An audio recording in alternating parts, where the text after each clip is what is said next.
मित्रांनो, भाजप असो, काँग्रेस असो किंवा इतर कुठल्याही पक्ष असो, जर एखादा अधिकारी म्हणजे प्रशासनातील एखादा अधिकारी जर त्याचं काम प्रामाणिकपणे करत असेल, त्याचं कर्तव्य जर व्यवस्थित जर बजावत असेल, तर ह्यांना काय प्रॉब्लेम आहे?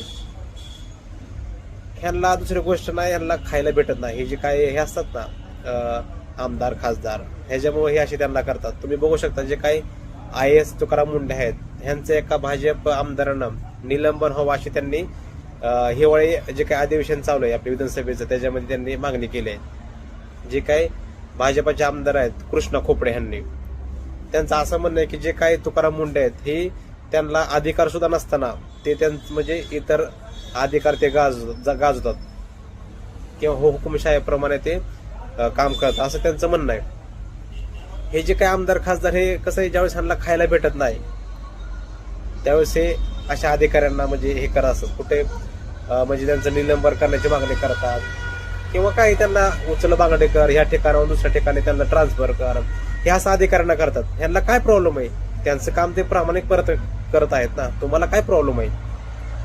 हा, दुसरी गोष्ट म्हणजे तुम्ही बघू शकता जे काही तुकाराम मुंडे आहेत ह्यांच्या जवळजवळ आतापर्यंत म्हणजे त्यांच्या 20 वर्षामध्ये त्यांच्या 23 ते 24 ह्या बदल्या म्हणजे करण्यात आल्या आहेत.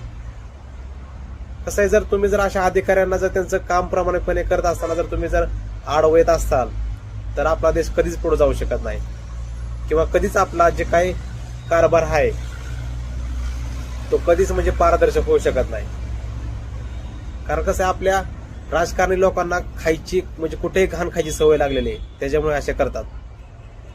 तर मित्रांनो, हे जे काही कृष्णा खोपडे आहेत भाजप आमदार, ह्यांनी ती मागणी केली. तुम्हाला ह्याच्याबद्दल काय वाटतं कमेंटमध्ये नक्की सांगा.